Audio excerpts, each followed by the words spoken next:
Good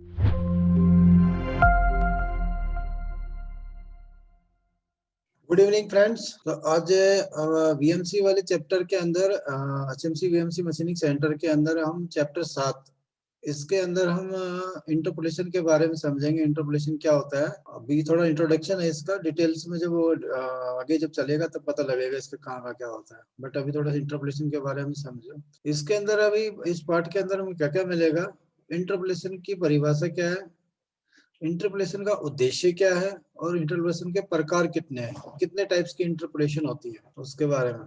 इसकी परिभाषा के अंदर क्या आता है कि जब इसको समझने के लिए अगर मैं शॉर्ट में बताऊं, इसको इंटरपोलेशन उसको कहते हैं बेसिक, जब दो पॉइंट के इंटरपोल, दो पोलों को आपस में जब ज्वाइंट करते हैं तो इंटरकनेक्ट हो जाते हैं आपस में पोल, और जब इंटरकनेक्ट होते हैं तो उनको फिर बोला जाता है इंटरपोलेशन नाम से, इसलिए जाना जाता है इंटरपोलेशन। दो पोलों के बीच में इंटरकनेक्टिविटी होना। पोल कौन से होते हैं, जो एक पॉइंट से दूसरे पॉइंट की जो डिस्टेंस है उसको हम पोल कहते हैं।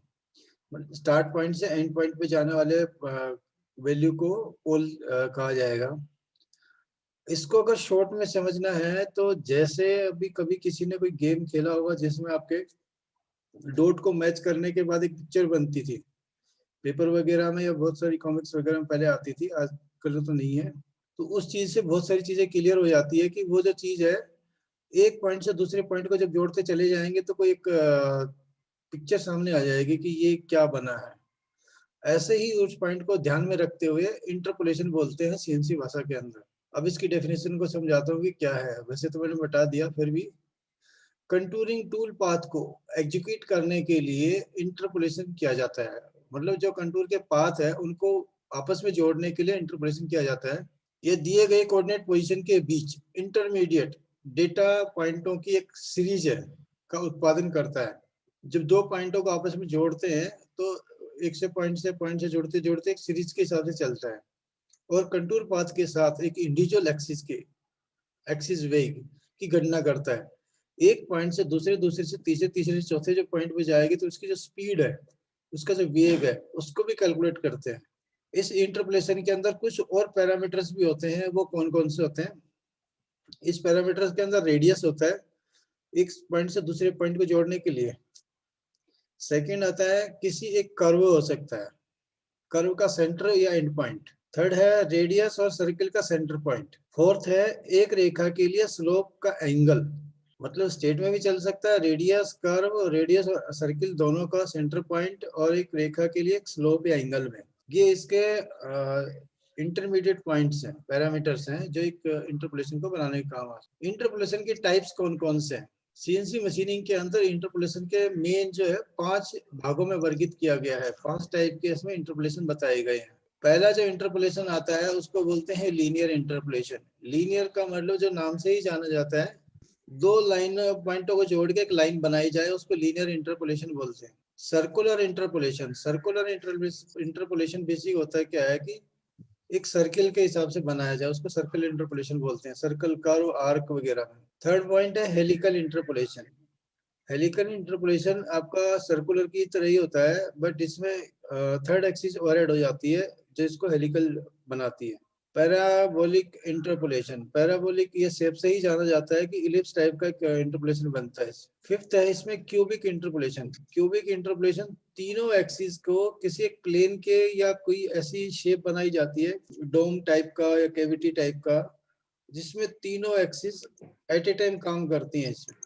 अभी इनको पांचों का डेफिनेशन समझते हैं क्या है ये interpolation. Linear interpolation, linear interpolation basic होता है क्या है कि दो स्ट्रेट लाइनों को आपस में जोड़ता है। ये एंगल में भी हो सकती है, सीधी भी हो सकती है। ये एक सीधी रेखा के साथ स्टार्ट पॉइंट से टारगेट पॉइंट तक टूल ले जाता है। इसे 2D प्लेन या 3D प्लेन स्पेस में लागू किया जा सकता है। प्रोग्रामिंग कमांड को एक्स वाई जेड को टारगेट पॉइंट के कोऑर्डिनेट और फीड रेट को इंडिकेट करना चाहिए। ये 2 या 3 डायमेंशन में किया जाता है। लीनियर इंटरपोलेशन का तेज वेग, एक्सिस को कई एक्सिस में एक साथ पीपीएस प्रति सेकंड पल्स की आपूर्ति करने के लिए किया जाता है। पीपीएस का मतलब क्या होता है कि ये एक पल्स जनरेट करता है, पल्स प्रति सेकंड। ये जो पल्स है ये मोटर को करंट देता है, फिर इसकी मोटर मूव करती है सर्वो मोटर। सर्कुलर इंटरपोलेशन का उपयोग आर्क या ऐसे सर्किलों के लिए बाहर या अंदर, रेडियस, पार्सल और ब्लाइंड। अभी पहला वाला था आपका लीनियर, सेकंड है आपका सर्कुलर इंटरपोलेशन। इसका उपयोग आर्क या ऐसे सर्किल के लिए जो अंदर और बाहर का रेडियस, पार्सल हो सकता है, ब्लाइंड हो सकता है।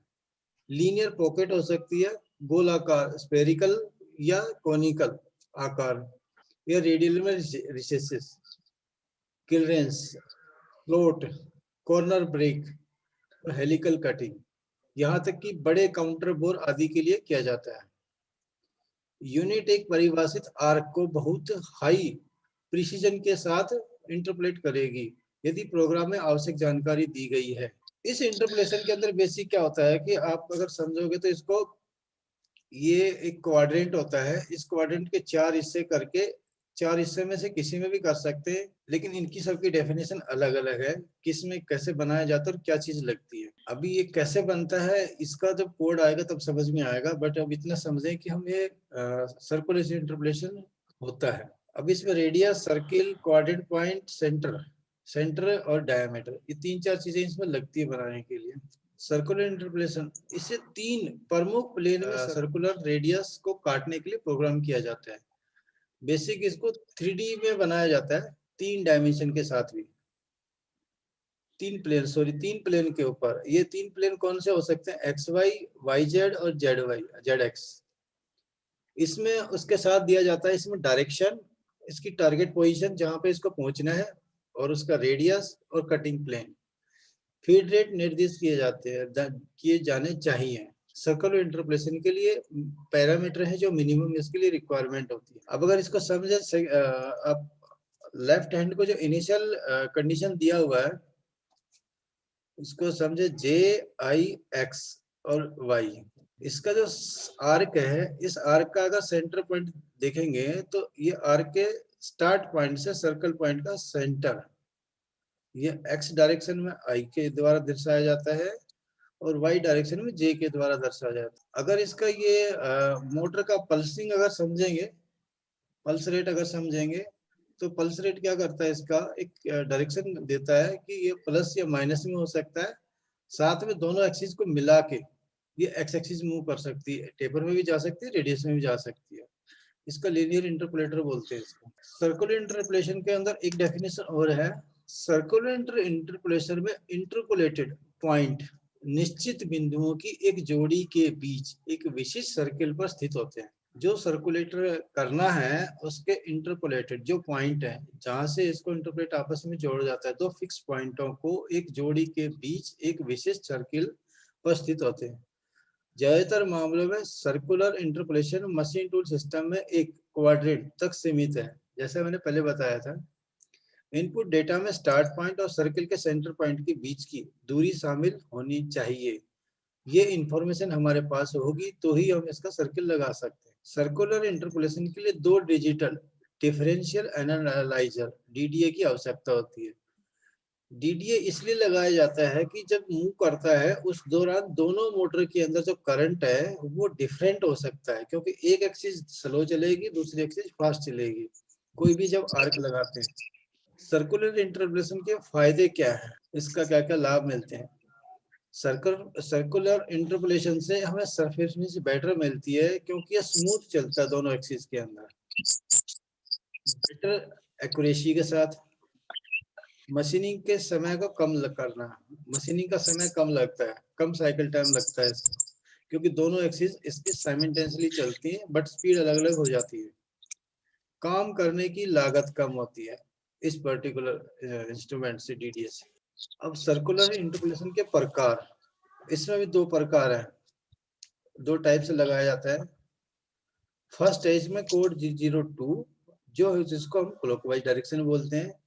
सेकंड होता है आपका कोड G03 जिसको हम काउंटर क्लॉकवाइज बोलते हैं। एक सर्कुलर इंटरपोलेशन टूल के ट्रैवर्सिंग मतलब जो ट्रेवल करता है, ट्रेवल को एक निश्चित निर्धारित गति के साथ वर्तमान स्टार्ट पॉइंट से प्रोग्राम किए गए डेस्टिनेशन पॉइंट तक जाने की अनुमति देता है।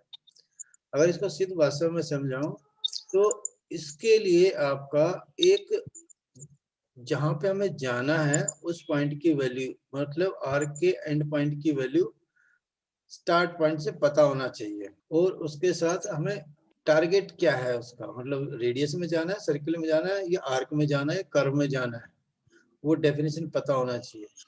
टारगेट पॉइंट के कोऑर्डिनेट के अलावा या कंट्रोल यूनिट को रोटेशनल की भावना और सर्किल के सेंटर के बारे में भी बताने की आवश्यकता होती है कि किस मूवमेंट में चल रहा है। ओरिजिन के रूप में सेंटर पॉइंट के साथ इंक्रीमेंटल डायमेंशन के साथ आई, जे और के साथ सेंटर में प्रवेश किया जाता है। अगर इसको शुद्ध भाषा में समझाऊं तो जो आपका सर्किल या आर्क कोई भी लगाते हैं, उसका जो सर्किल का सेंटर पॉइंट है वो सर्किल के स्टार्ट पॉइंट से इंक्रीमेंटल में कैलकुलेट किया जाता है, लिखा जाता है, और इसकी जो वैल्यू है वो अगर एक्स एक्सिस के पैरेलल है तो उसको आई के द्वारा दर्शाते हैं। साथ में उसकी डायरेक्शन भी लगती है कि स्टार्ट पॉइंट से सेंटर पॉइंट किधर रहा है, माइनस या प्लस है, वो अगले व्यू में आएगा समझ में। बट इतना समझे, आई जो है एक्स को दर्शाता है, जे वाई को और के जेड को। जैसे नीचे इसमें लिखा है, में लिखा असाइनमेंट लागू होते हैं, आई एक्स के लिए, वाई जे वाई के लिए, और के जेड एक्सिस को डिटोनेट करता है, मतलब उसको उसी के पैरेलल चलता है। अभी इसमें अगर समझाने की कोशिश करें, जैसे आई और जे क्या है, एक एग्जांपल लिखा हुआ है इसमें, G02 के साथ प्रोग्रामिंग उदाहरण के साथ स्पष्टीकरण, इसको समझाने की कोशिश करिए। अभी जैसे इसमें ब्लॉक नंबर लिखा हुआ है N40, G0, X30, Y40 और Z2। N50 के अंदर लिखा हुआ है G01, Z-5 और फीड 100। देन लिखा है इसमें N60, G02, X50 और Y40, I10 और J और Z, और लिखा है N70, G01, Z2 और फीड 100। एक निम्न उदाहरण एक क्लॉकवाइज सर्कुलर को डिस्क्रिप्ट करता है जैसा कि स्केच में दिखाया गया। स्केच में एंड पॉइंट अब सर्कुलर इंटरपोलेशन के स्टार्ट पॉइंट पर है। जैसे इसमें क्या लिखा है, अगर इसको समझे, ये हमारा ओरिजिन पॉइंट है जो इसमें डॉट लगा रखा है, सॉरी, ये हमारा ओरिजिन पॉइंट है। इस ओरिजिन पॉइंट से हमारा सर्किल की जो सर्किल है, आर्क है, ये क्लॉकवाइज डायरेक्शन में चल रही है। क्लॉकवाइज डायरेक्शन में चलाने के लिए हमने क्या किया हुआ है, फर्स्ट हम गए हैं, आपका जो बड़ा वाला आर्क है इसका सेंटर है सी, और इसको परपेंडिकुलर अगर पॉइंट निकालें इसका, तो ये आता है बी, एक आर्क को, और उसके बाद जो हमारा पॉइंट है ए, तो ए पॉइंट से हमें मूव करना है राइट डायरेक्शन में, क्लॉकवाइज डायरेक्शन में। तो इसका सेंटर का सर्किल जो है इस पॉइंट से, स्टार्ट पॉइंट से निकलेगा कि इस एक्सिस में कितना है। इस एक्सिस को हम आई लिखेंगे, मतलब ये सेंटर पॉइंट है, स्टार्ट पॉइंट है सर्किल का। इससे हम अगर राइट डायरेक्शन को है हमारा और जो हो इसका आर्क का जो सेंटर है वो राइट डायरेक्शन में, तो राइट बोले तो आपका एक्स प्लस हो गया। प्लस वाली वैल्यू लिखी नहीं जाती, इसलिए आई को इसके अंदर प्लस डायरेक्शन में लिखा जाएगा। आई की वैल्यू प्लस कितनी है, ये 30 से 40 में से 30 गया तो 10 बच गया। अगर हम देखेंगे तो नीचे वाले के अंदर आई 10 लिखा है। सेकंड अगर हम समझें इसको, ये स्टार्ट पॉइंट से सर्किल का सेंटर पॉइंट ये हमारा इस डायरेक्शन में है, ये इस डायरेक्शन मतलब वाई माइनस, तो इसको लिखेंगे जे माइनस आपका कितना आएगा, ये 40 में से 33 गया तो हमारा 7 बच गया, इसलिए यहाँ पे हमने लिखा J7। तो इसका क्या है कि स्टार्ट पॉइंट तो डिफाइन किया हुआ ही है, एंड पॉइंट भी दिखा हुआ है। एंड पॉइंट हमारा ये है X30 बोले तो आपका ये वाला है X30, ये वाला पॉइंट है, और Y40 ये है, मतलब यहाँ से घूम के ऐसे आया है पॉइंट, फिर इसको जेड में उठा लिया गया है। ये इसको अभी थोड़ा सा मोटा मोटा समझो, जो बाकी डिटेल इसकी कोऑर्डिनेट आएगा इसका G02 की डिटेल में तब समझ में आएगा। अभी इतना समझो कि ये एक इंटरपोलेशन है सर्कुलर के नाम से। ये ऐसे ही उसी उदाहरण को हमें रिवर्स समझाया गया है कि अगर हम इसको एंटी क्लॉकवाइज डायरेक्शन में डालते हैं तो क्या होगा, एंटी क्लॉकवाइज डायरेक्शन में आपकी कुछ वैल्यूज चेंज हो जाएंगी। फॉर एग्जांपल जैसे इसमें दिखा हुआ है आपका x30y40, x30y40 क्या है आपका, x30 ये है और y40 आपका मतलब ए पॉइंट की वैल्यू है ये। अगर मैं बेसिक बात करूं तो ए पॉइंट पे हमारा आ गया, जेड में हमने डेप्थ ले ली जितना जाना है, उसके बाद G02 लगाया। G02 कैसे लगाया आपने, क्या था, क्या पिक्चर गलत लग रही है, उल्टी सीधी लग गई है इसलिए कंफ्यूजन हो गया था, ठीक है। तो इसके लिए ओके, पिक्चर ये वाली है इसके अंदर G02, तभी कंफ्यूज हो रहा था ऐसे, कोई बात नहीं। अभी पिक्चर किसी को समझते हैं। G02 हमारा राइट डायरेक्शन में लगेगा और राइट बोले तो आपका क्लॉकवाइज, G03 हमारा काउंटर क्लॉकवाइज, गाड़ी की उल्टी दिशा में। अब इसको अगर समझे आई बोलो तो ए और सी का डिस्टेंस, ए और सी का डिस्टेंस, ये आपका उसमें हो गया आपका कर्ण हो गया एक त्रिभुज का, इसको ट्रिग्नोमेट्री से निकाला जाता है। अगर हम दूसरी भाषा में बात करें तो इसके कई मेथड है बेसिक इसके। और ये जो लिखा हुआ ए सी बोले तो 33 आपका ए और सी, ये इस वाले के अंदर है आपका ए और सी, इसमें जो है इसमें। चलो अभी इसका नेक्स्ट डिटेल में जब समझाएंगे। अभी नेक्स्ट इंटरपोलेशन समझते हैं। अभी हेलिकल इंटरपोलेशन। हेलिकल इंटरपोलेशन क्या होता है आपका, जब आपका तीनों एक्सिस एक साथ मूव करती हैं, ये हमारा थ्रेडिंग में काम आता है। कंबाइंड दो एक्सिस सर्कुलर और तीसरी एक्सिस हमारी एक लीनियर एक्सिस होती है जो जेड एक्सिस पोजीशन के साथ चलती है। इसके साथ प्लेन सिलेक्शन बहुत जरूरी है। इसको उदाहरण के लिए समझने के लिए, जैसे कोई थ्रेड कटिंग करते हैं उस दौरान इसको हेलिकल इंटरपोलेशन बोला जाता है। ये एक्स वाई के साथ जेड में भी मूव करता है। जैसे कोई थ्रेड बनाते हैं इंटरनल एक्सटर्नल, उस दौरान इस साइकिल का उपयोग होता है। ये ऑप्शनल साइकिल होता है, सब जगह जरूरी नहीं कि सभी मशीनों में हो, बट इसका अगर मशीन में है तो ही इसका उपयोग कर सकते हैं, अन्यथा नहीं कर सकते। एक होता है इसमें पैराबोलिक इंटरपोलेशन। पैराबोलिक इंटरपोलेशन क्या होता है, ये एक इंडिविजुअल रूपों के उस क्षेत्र के अनुमानित कर्व के लिए तीन गैर कोलिनाइज लीनियर सरेख पॉइंट का उपयोग करते हैं। मतलब एंटी कोलिनियर, यह प्रोग्राम पॉइंट की संख्या को लीनियर इंटरपोलेशन मोड द्वारा आवश्यक संख्याओं से 50 गुना कम कर देता है। मतलब इसकी जो स्पीड होती है पॉइंट टू पॉइंट जोड़ने की वो, और यह मुख्य रूप से डाई और मोल्ड मेकिंग में उपयोग किया जाता है। इसका प्रयोग हम मैनुअल नहीं करते, ये 3D से ही प्रोग्राम बनता है इसका। बट जानना जरूरी है कि ये होता क्या है, क्योंकि इसके जो पॉइंट्स हैं वो हम मैनुअल कैलकुलेट नहीं कर सकते, क्योंकि वो जो मोडाई के ऊपर एक सरफेस है और उसका एक ओरिजिन है, वहां से दिए हुए होते हैं, तो 3D मॉडल से ही कैलकुलेट होते हैं।